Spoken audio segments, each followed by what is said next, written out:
Hello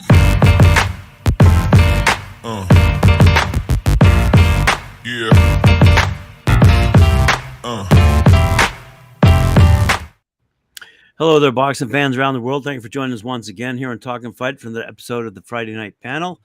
Featuring myself and Lou Eisen, renowned historian in the boxing world, and of course, a great host here on Talkin Fight as well. Thank you, Lou, for joining me. Appreciate it. One of the things I just wanted to quickly cover off before we got started on the panel, something that we often neglect to say is just how global the sport truly is. Because I was just having a quick look while we were chit-chatting before the episode got started. I was just having a quick look at how many fights are going on around the world tonight alone. I just wanted to mention a few of these countries. We've got fights happening in Argentina. You know, we've got fights happening in obviously in the UK. There's fights happening probably every night in the UK. But you're talking about fights happening in France, Argentina. You're looking at Monterrey down in South America. You're looking at Tabasco in Mexico.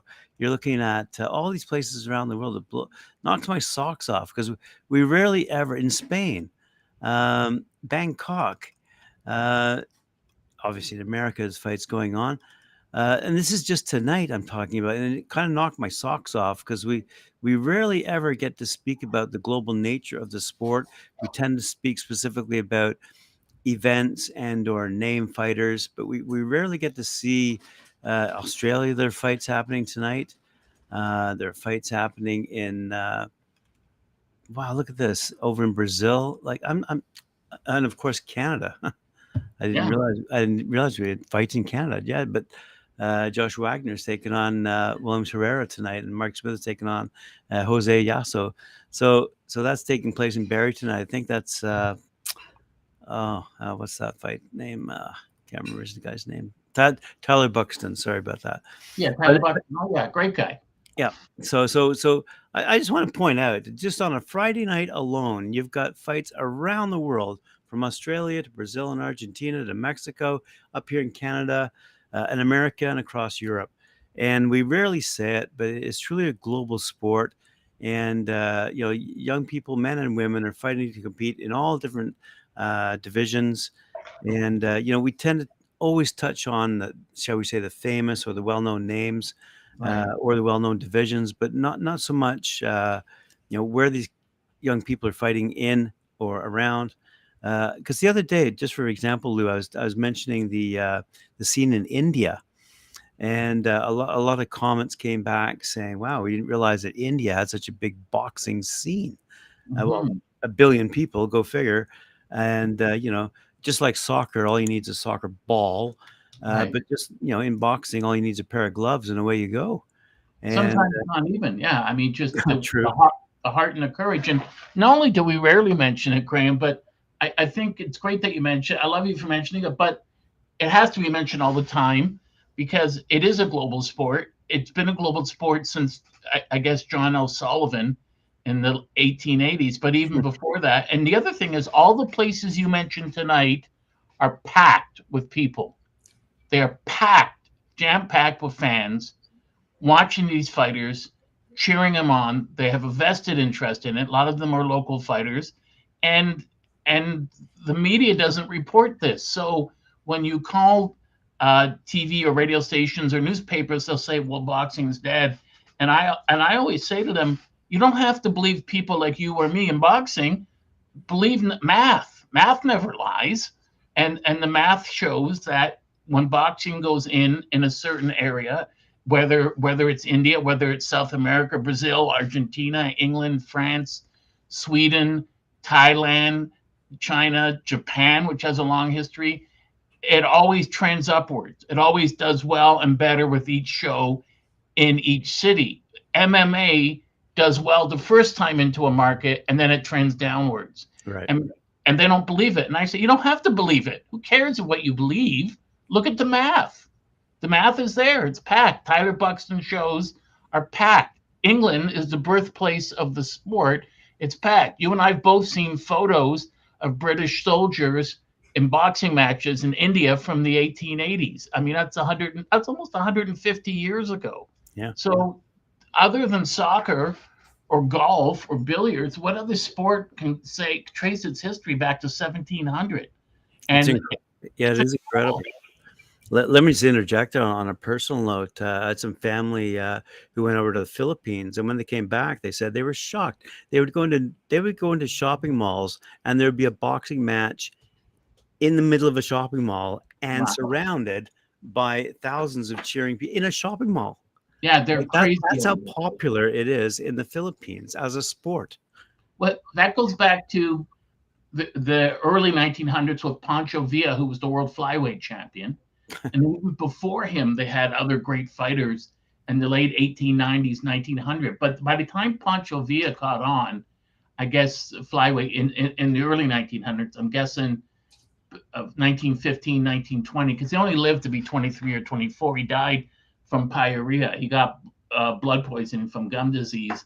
Wow. And he was a great fighter, and he lived a fast life.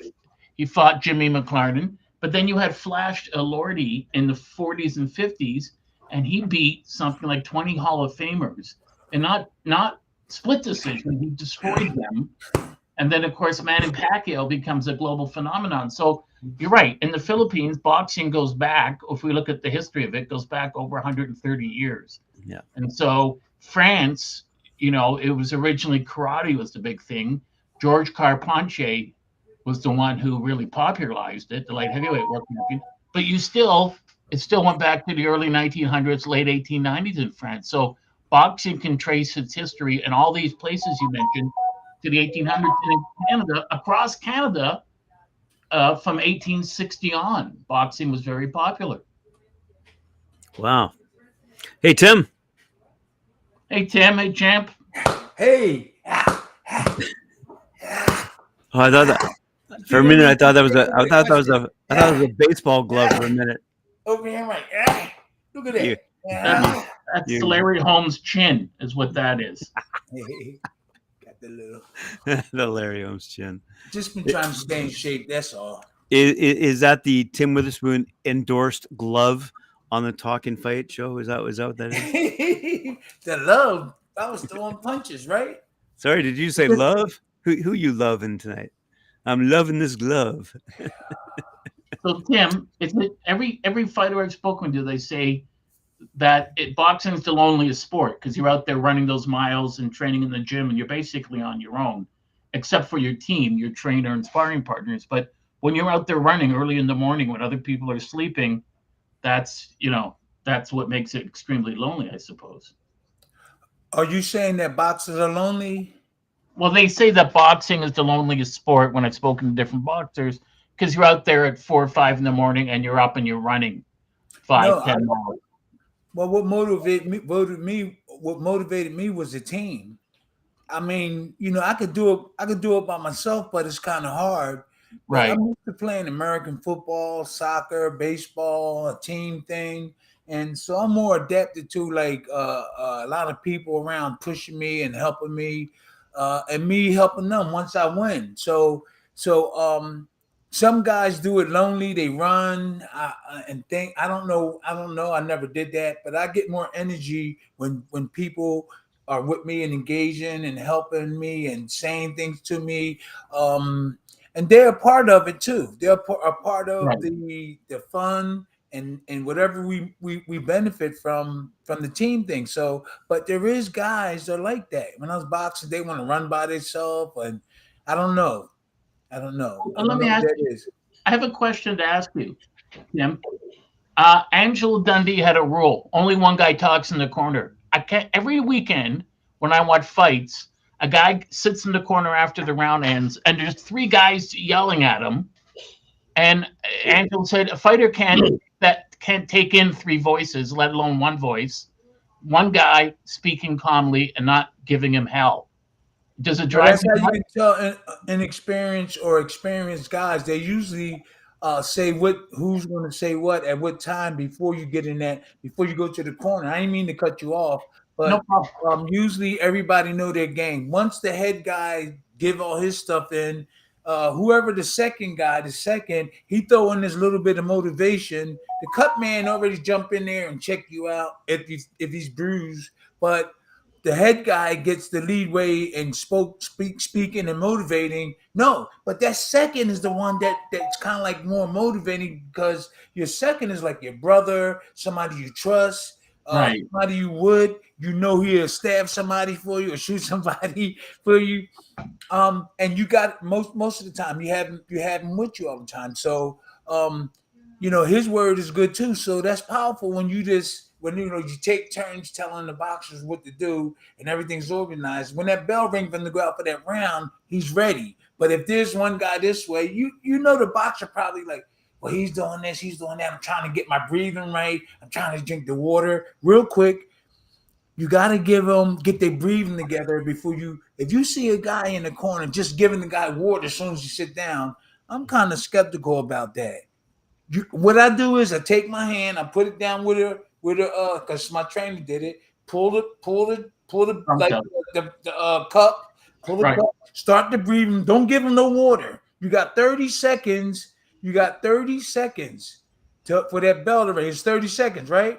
It's a minute between rounds, but you're right. But I mean, get him ready for that, and like he could drink the water. I didn't mean to cut you off, but he could drink that water. Get his breathing right. Don't get the water after a couple of breathes. Let him keep breathing.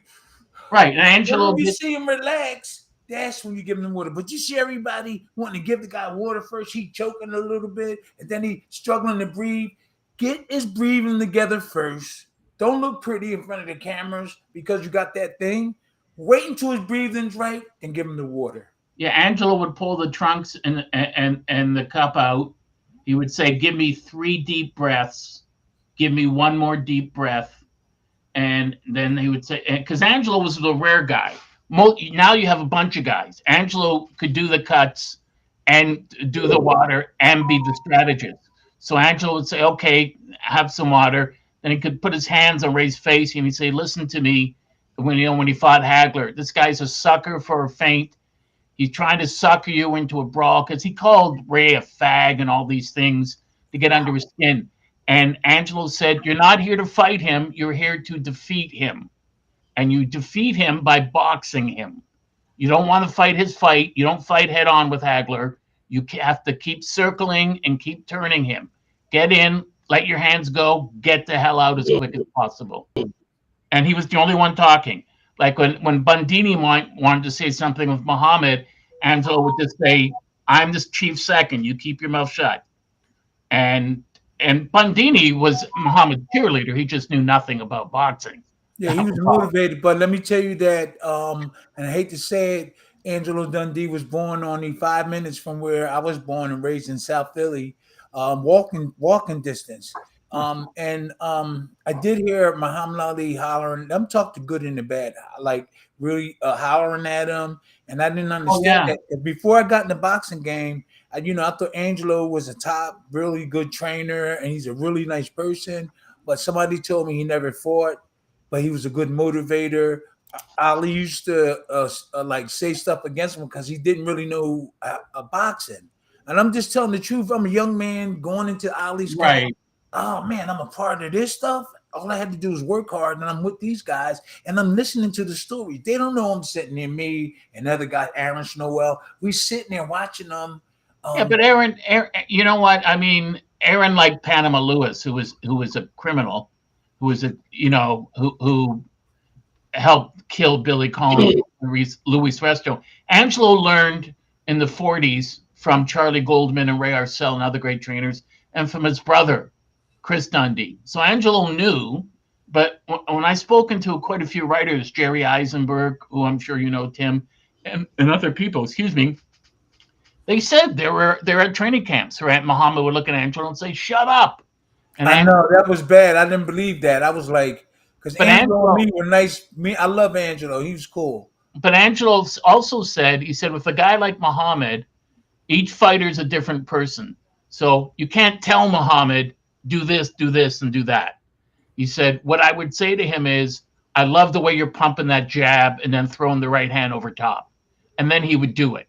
You couldn't just say to him, this, and that. And of course, in a relationship that close, there's always going to be friction. But you have to remember, when Muhammad had his eyes burning, when Liston had his mitts loaded, it was Angela who said, "Sit down and be quiet. The referee will stop it," and kept washing his eyes out and said, "Run, just run for a round. Your eyes will clear." So he was calm. When Muhammad's glove was ripped before the Cooper fight, he showed it to Angelo, and Angelo said, "Don't tell the ref because we may need it later on." So when Cooper knocks him down in the fourth round, Angelo has everyone circle around. He takes his pinkies and he rips the glove open. And it bought Muhammad an That was extra 30 smart. That was seconds. smart.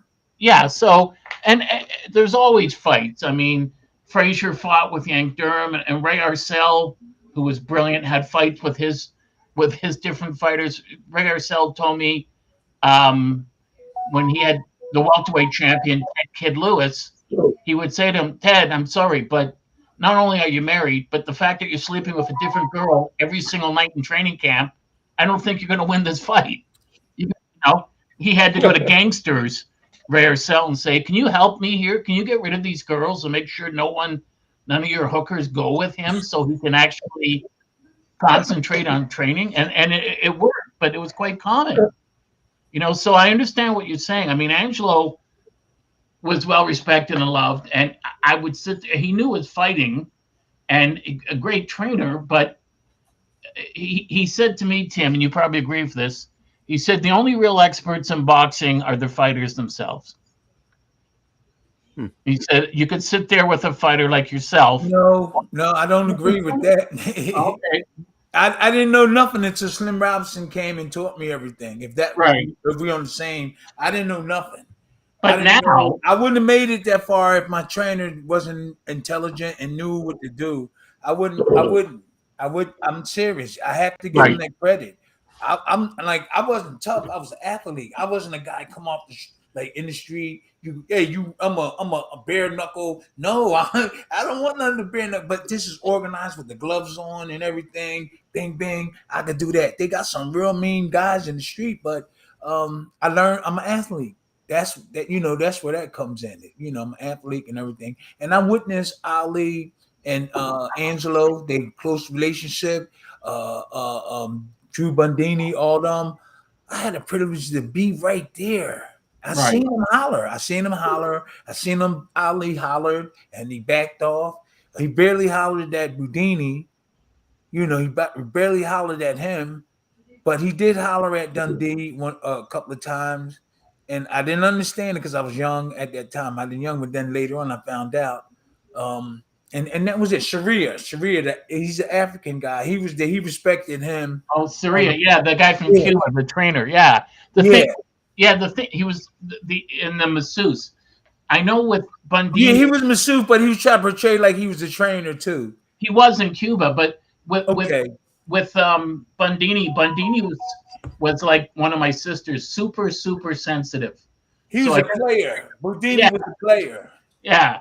So Angelo said he kept Muhammad light. He kept things funny. He kept Muhammad in a good mood. And he said for a fighter, that's important. Somebody commented here they want to know if you fought Evander Holyfield, how would you fight him? How would you go about fighting him? Evander Holyfield. Yeah. All I have to be is in phenomenal shape. I have better skills than him. He's relentless. He's powerful. You got to give it to him. He deserves his championship. He worked hard. He's in really good shape. All I have to do is be in good shape. I'm a better boxer, but he's relentless. He keeps coming because he's in good shape. He has faith in his condition, and that's what gives a lot of boxers faith too. And they're in good shape, and that even the ones that don't know how to fight, them being in shape. Oh man, I can do it, but the skills catch up with them later, right? Mm-hmm. You know what I'm saying? They catch up with them later. They get in there, they do good, and then the skills, bam, after a couple of rounds, or maybe earlier than that, they get caught. Some guys, it's all hard, like Vito Antuofermo. Vito Antuofermo wasn't the most skilled guy, but he had more heart than anyone else. He's a good guy too, man. Yeah, and a great guy. Yeah, absolutely. Yeah, that love Vito, boy. He was something. He was tough. He could take a punch. Yeah. He can take a punch. Ain't that something? I was with Marvin Hagler, Vita and Infermo. Say some names, guys. I was with him. I didn't think I was going to. I didn't never think. I thought I was going to be playing football. Well, when I I'm spoke to talking boxing on Talk Sports. when I when I spoke to Hagler about the antifermal draw, and I said you beat him easily, and you got screwed and antifermal this, and he said you have to understand, I'm not angry at Vito. It's nothing to do with him. It's the judges. I like Vito. I'm friends with him. It's not a personal thing. It's business. This is my oldest. Hold on, real quick. Lynette, I'm doing the podcast. I call you back, okay? Yeah, I have a quick No, question. no. What's up, baby? Just Oh, man. my firstborn, my grand, Lanaya. I just blew you up, okay? Only in boxing. I'm Oh, gonna call you back, boo boo. Okay? You know I love you, right? if I can, when he gets I'm off the gonna phone, call if I back can later. ask her a quick question. All right, bye bye. Sure. Yeah, that's my first grand. She's Wow, beautiful, too. congratulations. I'm sorry, guys. No, don't apologize. You Oh, never apologize for I talking to got your 14. grandkids. I got 14 grands, and they check up on me every once in a while. Hey, Oh, Near the Graham end of that, what was you saying near the end of that? I said, had a what? question for you. I had a quick question because based on, from a fan's perspective, Yeah. you fellas were talking about the corner. So, between rounds, we watch, but we don't really intently listen. We watch.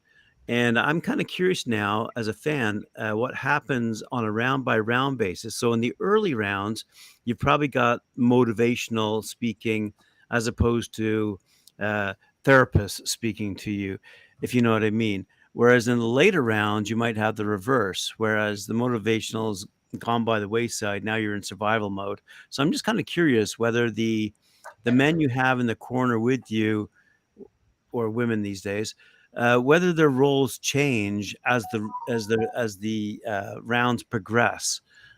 Is the first guy truly the first guy at the end of the fight, or is it more you're in survival mode and you're listening to the guy saying, "You got to do this, you got to do that. If you want to win this fight, you got to do this." Real quick, it could be an up and down thing where, oh, this guy got the better of you this round. Then you try to capitalize on it and try to motivate him to win the next round. And then you might win the next 2 rounds and get a lot more motivation and you in head and you start pushing forward. Then you might have a bad round. The guy might be coming back up on you. It's a back and forth thing. And the guy that's in your corner has to know how to shift, just to say exactly what when you down, he got to push you up. When you up, he got to keep you motivated. If this is what we're talking about, so as the rounds go on, if you take the lead in the first round and keep on building it up, then all you need is a little confidence and say, "Come on, we got this. Let's keep going." But if you're behind, it's hard. It's not hard, but you just got to keep on. From practice, you'll know exactly what to say. You're from practicing and being in this corner and being in this corner, telling them, "Hey man, come on." Tell him maybe his mom love him, or tell him his dad. You got to think of things to motivate this kid. Oh, this girl, this girl going to marry you. You better, things like that. That if we on the same track, stuff like that, you got to know how to motivate him. Once you see him down, you got to push him up.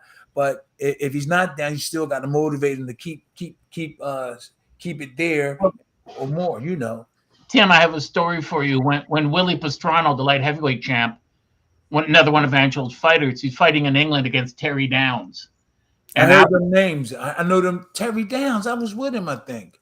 Yeah, British fighter. And after the third or fourth round, he comes back to his corner, and Angelo says to Willie, he says, "Boy, that Terry Downs is a good guy." And he said, "Yeah, he is. He's a good fighter, but it's during the fight." He said, "But he's a gentleman." And he said, "I like him." And Angelo said, No. I like him. You love him. What do you think?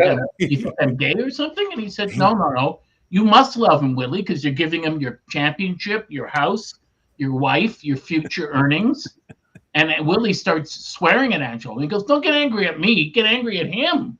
He's the one who's taking your title." And Willie goes out and knocks him out. But then you also have the flip side of that, which is when Michael Moore fought George Foreman, after the second round, Teddy Atlas says to Michael Moore, he says, "Listen, he's not trying to hit you with his left. It's a sucker.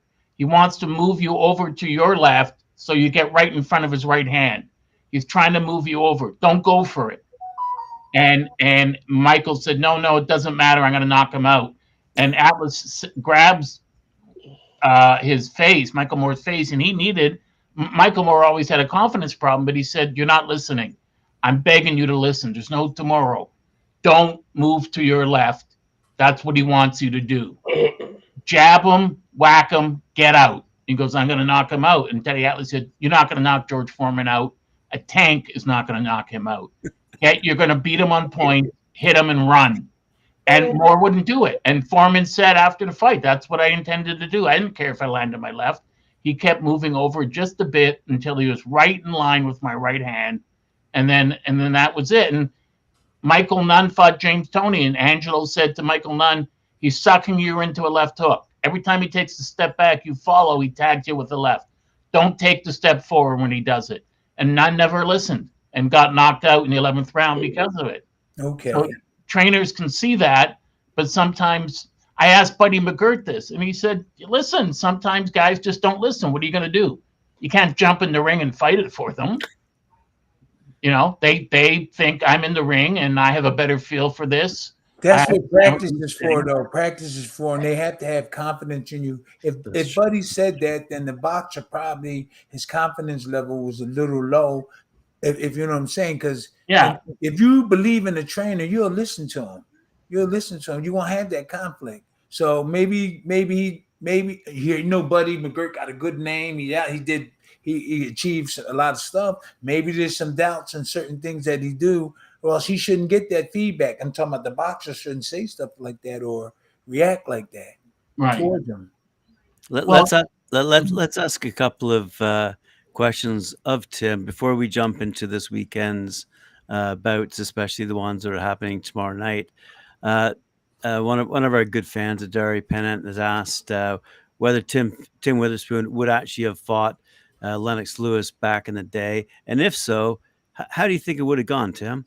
Okay, I was offered the fight. The fight was supposed to go on, but they turned it down. Lennox didn't turn it down, but they did. Lennox would have fought me any day of the week, any day of the year. This is what happened. They turned me down. I was hot then. I was in good shape. I had a couple of good fights. I knew if I was in Holyfield shape, I would walk through the whole neighborhood. I'd walk through and become champ if I was in condition or strong like those guys. I deliver my punch good and everything and know where to land on here to get you out of here instead of just throwing anywhere. I was taught to throw it on places where you know you can hurt them, then you can finish them off. Once you get them hurt, you finish them off. So, so the Lennox Lewis fight, they turned it down. And I was like, whoa, because I wasn't in shape. They turned it down, but Lennox didn't turn it down. It was the management and stuff. Lennox would fight me any day of the week, anytime. Same thing with Tyson. I was motivated when they turned me down, and they did it because the talk was it was the skills, right? And I was like, wow, they turned me down. Mike ain't gonna turn. Mike could get in there. You wake him up 9 o'clock this morning, he'll fight me like 5 minutes after that. And a couple other people turned me down, and I was like, whoa, they don't know I'm out of shape. They don't know that I'm not ready for the fight mentally. I'm not really getting paid right. You know, I got $90,000 and my opponent got $1.4 million, and I'm the champ. Right. I'm messed up, so they could have just walked, they could have beat me. And I remember those fights. Lennox Lewis, I remember the Tyson fight. Michael Moore, I think too. And Holyfield. Holyfield, they said something was wrong with his heart, so we couldn't fight. So I was like, wow, Holyfield got a hard heart. They said it was a hard heart, they called it. And we was going to fight. He would have fight me any day. He's a warrior. Yeah. He would fight me any day of the week. Hey, Graham, how are you? Tim? Nice to see you, Tim. How are you? Oh, all right. Everything good. I lost about 20, 25 pounds. I reached the 30s now. Are you? You're getting to that point where you're feeling good about it. You see my face a little better. Yeah. Like, you can do it. You're looking great. I'm not trying to do that, but I will get in an exhibition. I do believe that if I was to fight like somebody like top guy out there and get in good shape, I probably only would do it one time because of my age and the engagement would probably take a lot out of me. I possibly can make the proper movement and knock some of them young guys out that keep their hands down, and when they Right. like this, they don't have the skills. I'll take my time and hit them right and probably get them out there. But I just have to work hard if I was to do that. But right now I'm 65, and why would you want to? We just dream it. You have to prove. You're already the world champion. What more can you prove? No, I know, but I really wasn't in top shape. Money. No, that's not my love. I could use it. Look, if an exhibition come, I'm ready. If they say, Tim, they call me up. This is Friday. If they say, Tim, we have a fight on Monday, I'm ready. If they say tomorrow, I just came. No, I took off today because all week I was hitting the hammer doing the big ropes, not no small skinny ones, big ropes, and I was going 3 minutes 5 times with the big ropes, and then the hammer broke, so now I had to use a little one. So I went to my son's gym. He got a little bit heavier gym. We had a heavy hammer at Johan's gym. Man, I was killing. So I was doing 5 rounds on the ropes, 5 rounds on the hammer, and then I ran 30 minutes on the treadmill. My weight came down, and everything. I hit the heavy bag, but I didn't do no sparring. I'm too old. I'm old now. I don't want to get hit. Someone mentioned what would happen if you fought Michael Dokes. Dokes was static in the ring, though, right? Real quick, you know what? I love Mike. We was in camp all the time together. He had his own cabin, brand new. They gave him everything, but all I would have to do was hit him on his chin. That's all. He's a fast, quick boxer. I don't see no defense. He depends on speed, and that one I would have loved to fight.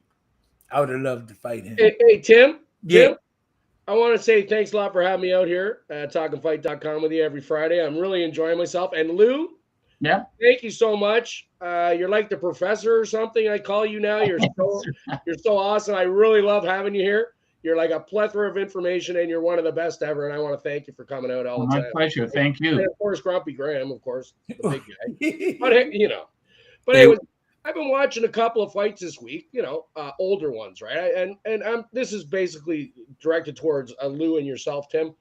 I was looking at Riddick Bowe. All right. Now, that guy, as we all know, but he had that trilogy against Holyfield, as you know, and there was some big time, rounds those guys went in those fights, the 3 of them, right? Obviously, Riddick took the title, and the first one, they had the rematch. Evander took it back, and it just seemed like a really. What were you thinking at that time? Because I don't even know, was Riddick Bowe on your on the radar with you or anything? Because we were supposed to, like I said, we were supposed to fight Evander, and they said that he had a condition called something like hard heart, and his heart wasn't beating. Yeah, but Bowe fought him what in number 2 was it 3 that he had the heart issue? So I don't understand why him and not you. Yeah, I think with Evander, I think it was misdiagnosed because it was the original cardiologist said he had a heart murmur, and then or a hard heart, and then a year or 2 later he said he'd healed himself through faith, which isn't scientifically possible, and the other cardiologist said it was just misdiagnosed. Okay, and he Bowe was on everyone's radar. I guess since the Olympics when Lennox stopped him, and Riddick Bowe was a really good fighter, and he had Eddie Futch, one of the greatest trainers ever to have lived, but he had a problem with discipline, and he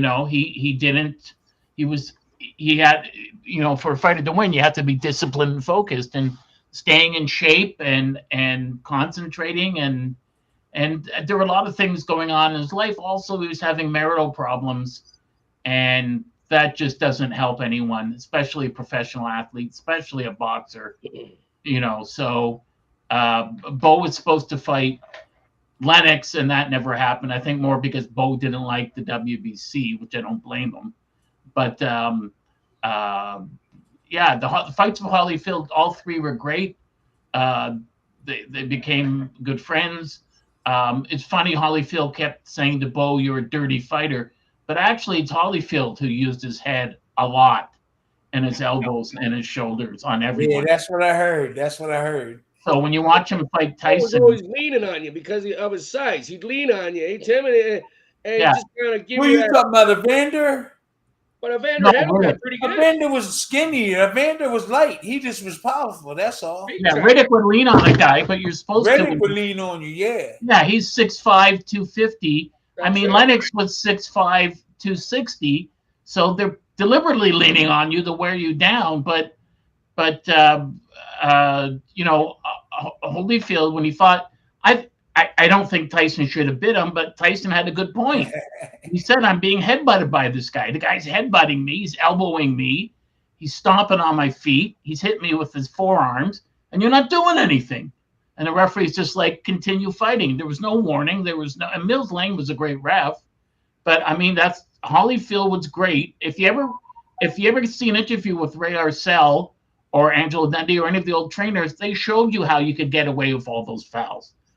There's a real art to it, and Evander was good at that.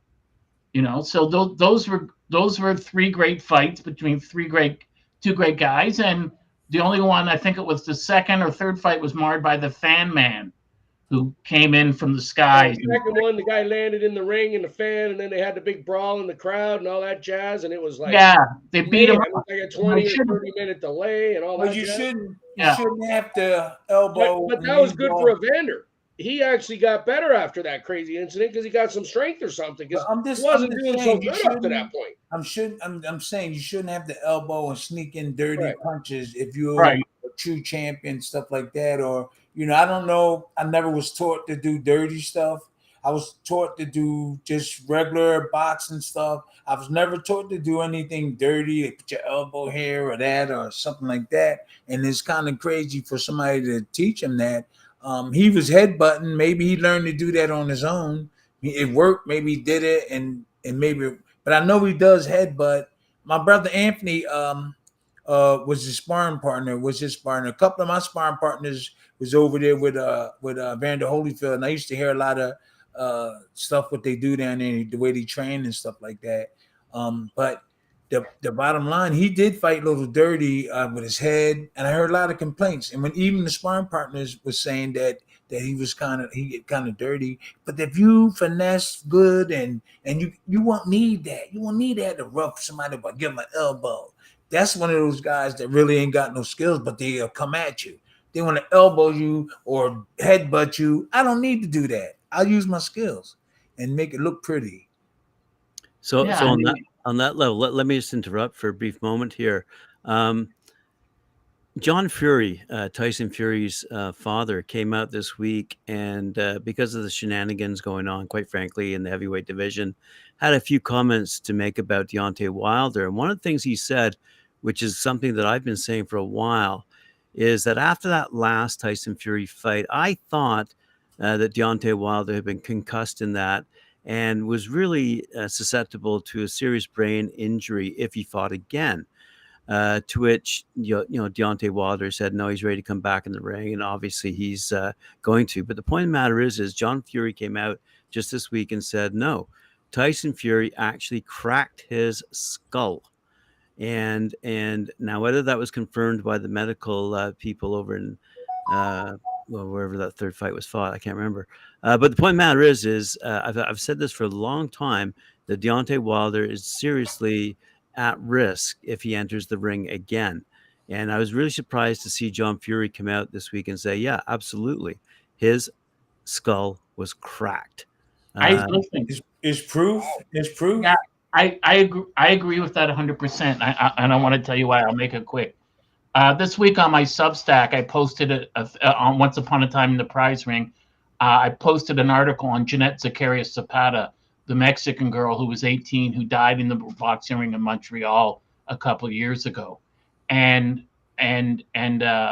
they did a study. A Montreal neurologist, neurosurgeon dealing with the brain, did a study, and he said UFC, MMA has more overall injuries than any other combat sport or any other sport, but boxing has more brain injuries. And he said the problem with something like a Deontay Wilder is they'll say we gave him an MRI and they'll give him a CAT scan, and this doctor in Montreal said that's all BS because unless the stuff you get in an actual clinic when you walk into your doctor's office, he says, is not what you're going to get from a surgical doctor who will give you a deeper MRI, which will be able to see lesions on your brain or brain bleeds.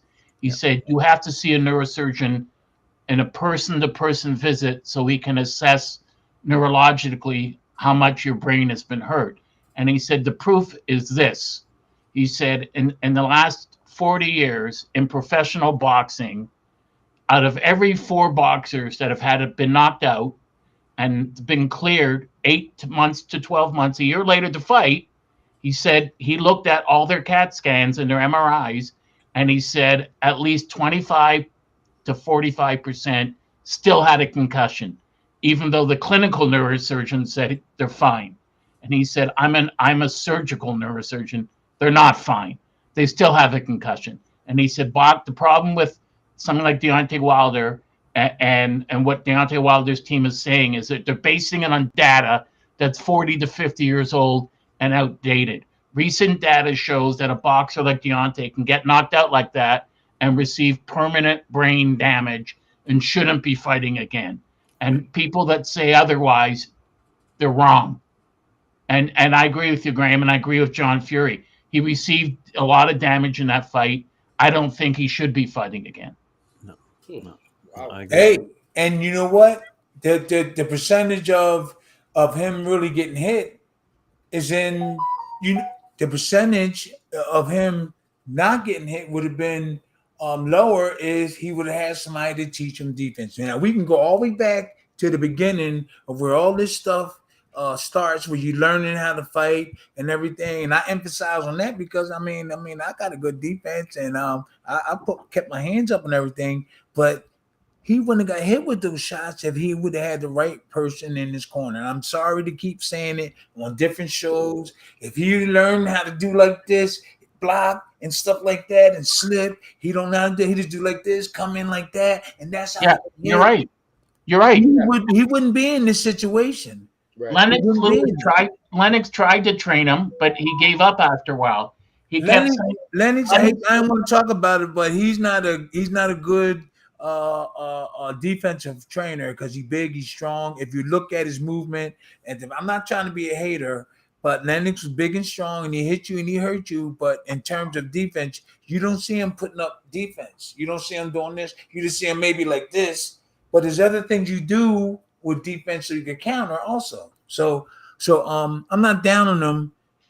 I didn't even know that he made it. It was the name. It's the name that got him towards Deontay Wilder, right? It was Deontay Wilder. Well, Deontay reached out. So Lennox, I mean, it wasn't official. Lennox just spent some time with him and showed him this is how you disguise a I remember that. Okay. Yeah.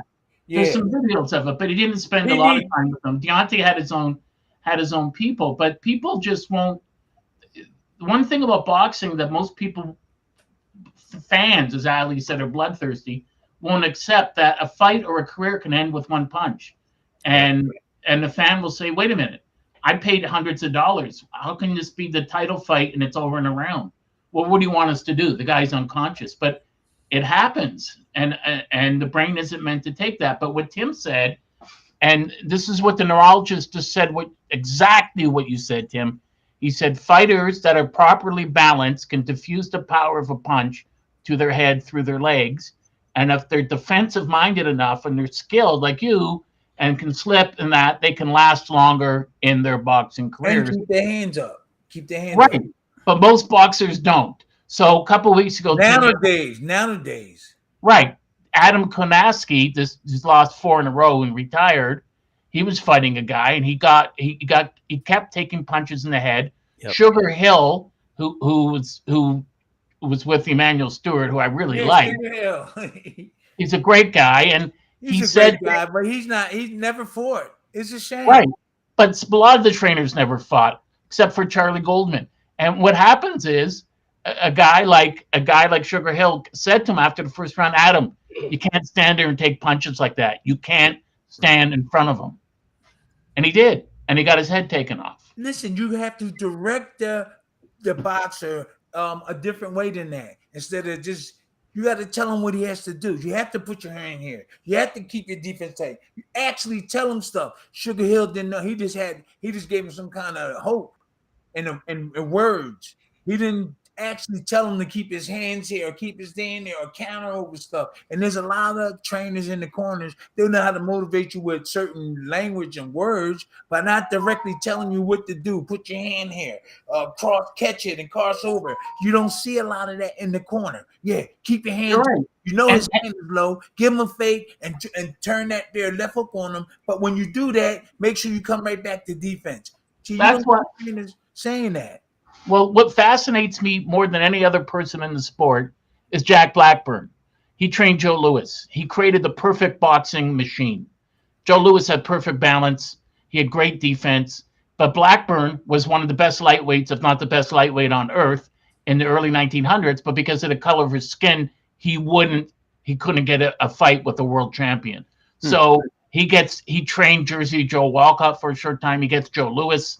And he got in the ring with Louis, and he showed him, this is what you do. When a guy backs you into the corner and he wants to throw the right, you slip it, hook your arm in his arm, spin him, whack him. And he got in the ring with Louis and would grab his legs and say, put your left foot here, put your right foot here. This is what happens. And he'd say, I throw this, and you got to block that. But at the same time, you block it, you should be able to counter me. And what happens if I hit you with the other hand? And he went through every situation. And he said to Louis, this has to be as familiar to you as breathing. So when a guy's in a ring, you're not thinking of reacting, you're just reacting. And it was Blackburn, who was one of the all-time great fighters and never gets the credit he deserves for being an absolute genius, turned Louis. And he said Louis is going to be a world champion, not because he's so strong, but because he has superior defense. And he was right. He could punch too. He was the greatest puncher that ever lived, going back 300 years. No, you know what? When I go online, I don't comment on these 20-year-olds who say the 10 greatest punchers ever or the greatest fighter ever. They never knew Joe Louis. No one on earth ever could punch with the power of Joe Louis. He could take your head off. Not even George Foreman. Foreman was a great puncher, heavy clubbing puncher. And Tyson could punch, but Joe Louis knocked guys out with jabs. He'd knock 8 or 10 teeth out. Wow. He hit Braddock, broke his cheekbone, a hairline fracture of the jaw. One punch knocked him out cold. Braddock didn't wake up for half an hour. Louis hit guys that he hit a fighter named Nathan Mann so hard. Man hit the canvas, bounced back, kissed the referee Arthur Donovan on the face, and asked him out for a drink. That's how hard he hit him. Sound like something Ali would say. Yeah. And Joe Louis was a demolition machine.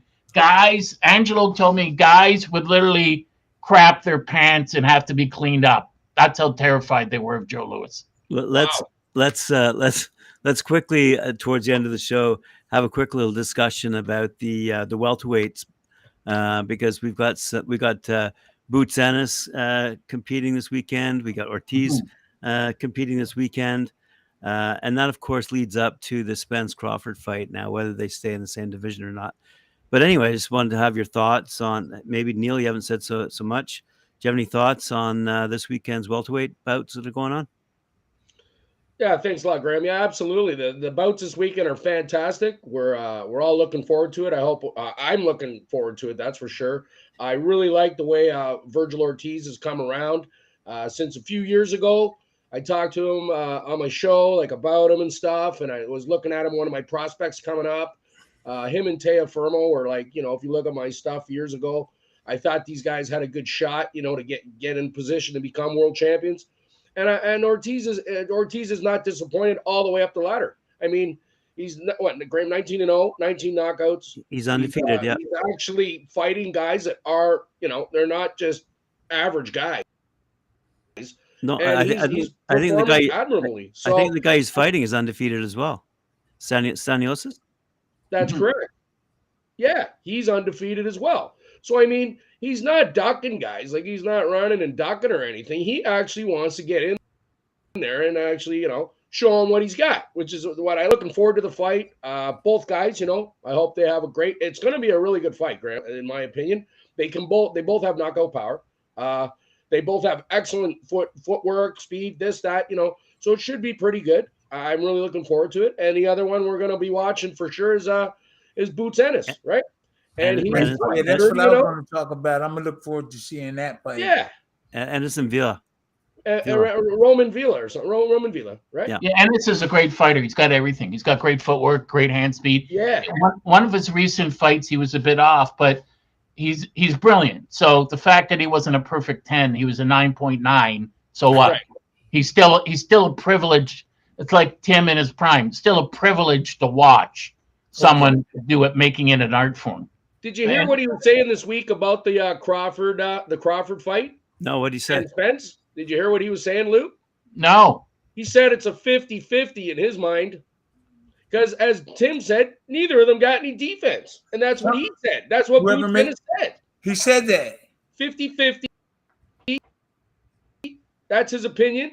Because neither of them have any defense. The lucky punch or something, I guess. I don't know. But he says I'm saying that about a lot of boxers in this era. Like back in the day, all the old trainers they telling you to put your hands up. Not all defense. So right. Well, he's in that division. So, or you know what I mean? Boots Ennis may be the best welterweight in the world at this point in time. That's what I'm saying.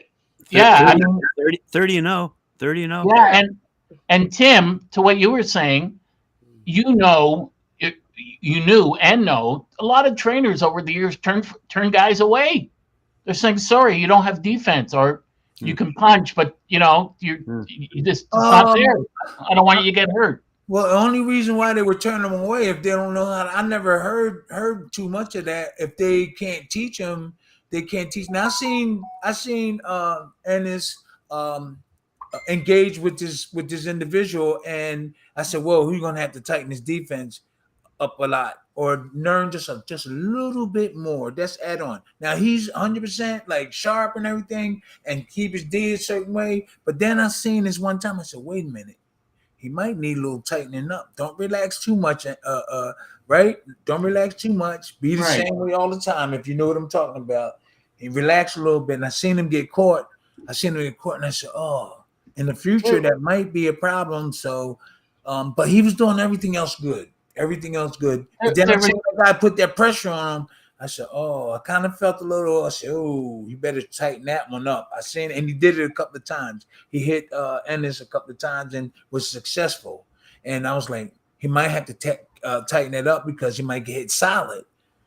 Yeah, there's who was that fighter out of New York? Chris Cordell or Corden, or he used to come in with the red and blue and green hair, and he fought. Grand. Pardon me? Wait, you saying I fought him? Well, but he fought the guy who went on to get knocked out by Tank Davis. He fought a Mexican. Got knocked out by who? Chris Cordell or whatever fought this Mexican guy who got knocked out by Tank Davis.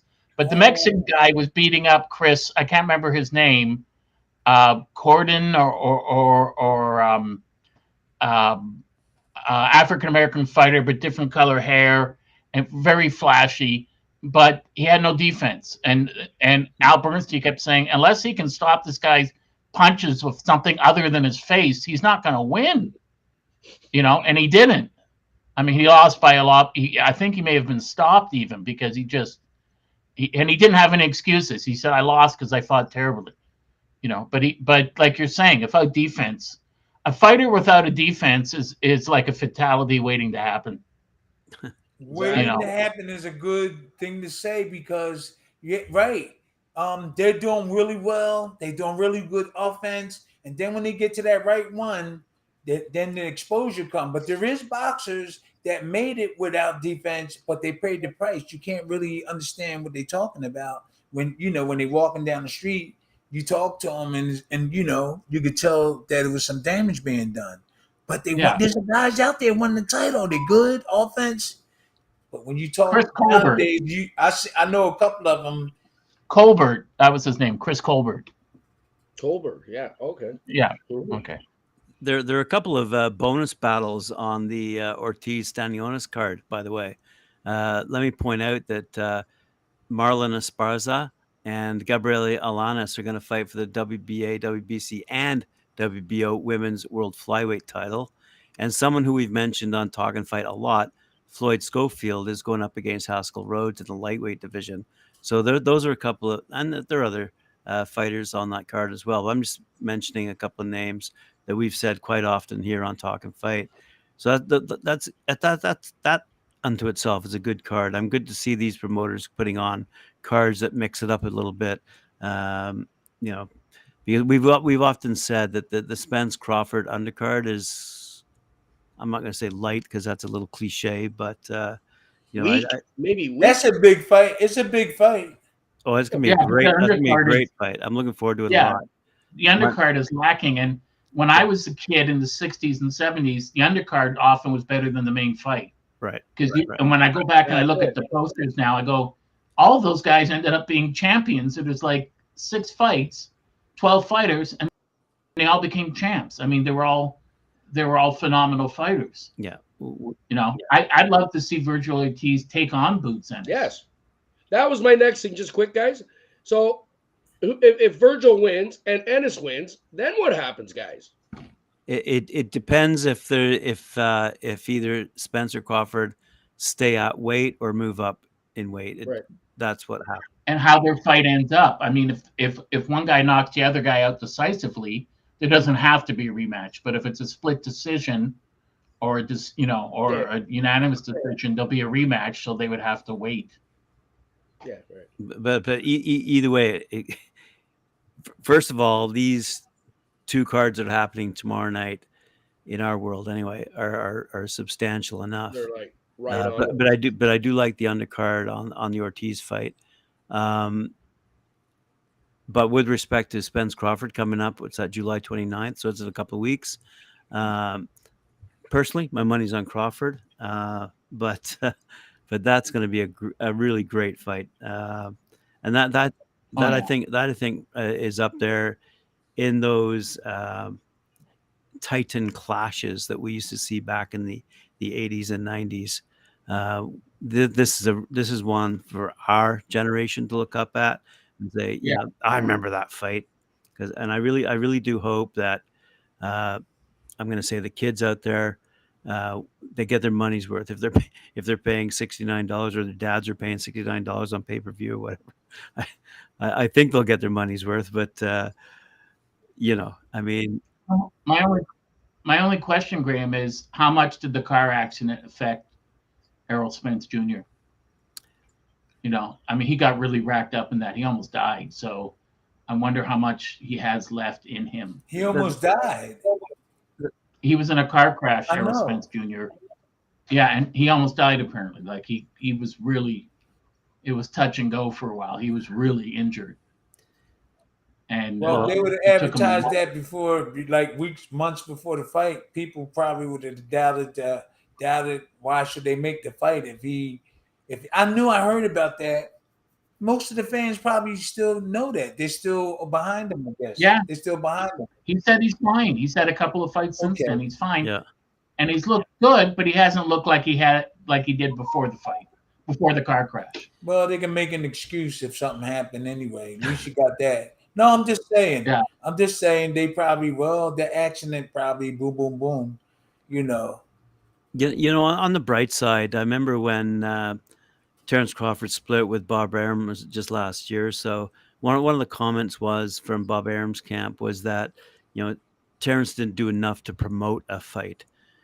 He wasn't worth the money per se. And I'm really glad to see Terence stepping up to the mic, quite frankly, these days. And quite frankly, being respectful, he hasn't said a single thing to my knowledge, about the Errol Spence crash. So that's really good because, Right. quite frankly, he could play with his mind on that one, and he didn't, and hasn't, Mhm. to my knowledge, anyway. I mean, he might have, but I don't think I've heard anything out of Terrence's mouth about that horrific crash. So Well, that's why boxing fans and people in this sport love the fact that when Leo Santa Cruz beat Carl Frampton in the rematch, Carl Frampton said, "I lost because he was a better fighter tonight. He's a great champ, and there's no shame in losing to a great person and a great right, fighter." absolutely. And that's the way it should be in boxing. It's always been the gentleman's sport. It's just certain sorted individuals and underworld types that may turn it the other way around. Right. Yeah, I mean, there's no sport on earth that gives you that excitement in your stomach like the final 30 seconds before a big world title fight's about to start. Absolutely.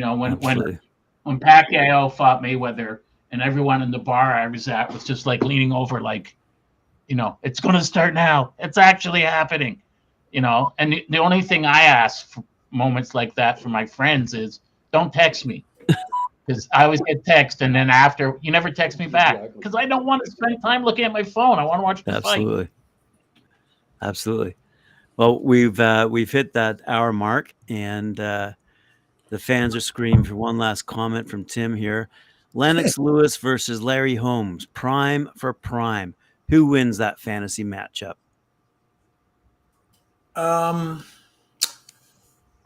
I think that Lennox Lewis is really strong and put the pressure on in their prime, because I think Lennox Lewis's defense, he don't block jabs because he's strong and he just power you out with his punches. He don't really block jabs that much. I don't know. That would be that's a hard fight for both Larry Holmes in his prime and Lennox Lewis in his prime. But Larry Holmes had a hell of a jab, and Lennox then his defense wasn't really the best, but he overpowered guys with his jab and just put that pressure on them. So if Larry Holmes not weather the storm, if he's up for the fight, I think he'll do really well. But Lennox is strong and going to hit you. So I don't know. My money on good. That jab was good. Larry in his prime, Lennox in his prime. Larry had a good jab, and he lasts those rounds. He lasts, and if he got beat, he came right back. You got to give it to him. So that's a hard one. But Lennox is going to hit him. Lennox is going to hit him a lot harder than Ronaldo Snipes did, and a lot hard. Well, maybe not as hard as in the prime. Right. Because when Shavers knocked him down, that's what I was going to say. I seen that earlier today. Yep. And Larry felt like he'd been shot. Mm-hmm. And he got up. My father, who worshipped Joe Louis, looked at me and said, "He's the greatest fighter that ever lived." To get up from that and then knock the guy out, that's, no other man. That was a hell of a fight, Lou and Tim? The Shavers. Yeah. Oh, my God. Yeah. I was watching it earlier today. Yeah, I was watching it. Yeah, it was amazing. And I got to tell you, no one I've seen in boxing history can hide a right hand better than Lennox. But you're right. I mean, when Holmes fell, to me, it wasn't a question of if he could get up. I didn't think he'd get up. I thought, did he break his jaw or did he break his neck? But he got up and he just looked at Shavers and said, "That was the wrong thing to do, buddy." Pretty much. And he went after and beat the hell out of him. Shavers would stop breathing. So, I don't know what he was doing in training camp, but Shavers got tired. I know he had a history of being sluggish after maybe 6 rounds. But if he was the same condition as his first 3 or 4 rounds, Larry would have been in trouble. Yeah. He would have been in trouble because Ernie hit him. Boom, he went down. Oh, yeah. Yeah. Boy, did he go down. Boom, look who stepped in the room. that was a good one. It looked like somebody shot a deer or something, the way it went down. I'm going to tell him. I'm going to tell him. I see Larry. I'm going to tell him you was talking about him. Watch. Yeah. No, I ain't going to do that. How can we not? Great fights. All right, gentlemen. Any last comments before we sign off for the evening? I see you next week. Yes, my book's coming out next week. Boxing's Greatest Controversy. Oh, looking forward to it, Lou. Looking forward to it. Thank you. Hopefully we get a signed copy. I'm on YouTube. Yes, Tim absolutely. Witherspoon and this channel. Subscribe to it. We bring good stuff Yes, you do. all the time. And great memories. Yep. Great memories. Absolutely. Yeah, and hope to others, which is the main thing. Good point. Thanks very much, Lou. Thanks very much, Neil. Thanks very much, Tim. Appreciate it. Member fans, share, like, subscribe, hit that notification bell, and we'll see you next Friday night here on the Friday Night Panel. Thank you for joining us. Thank you.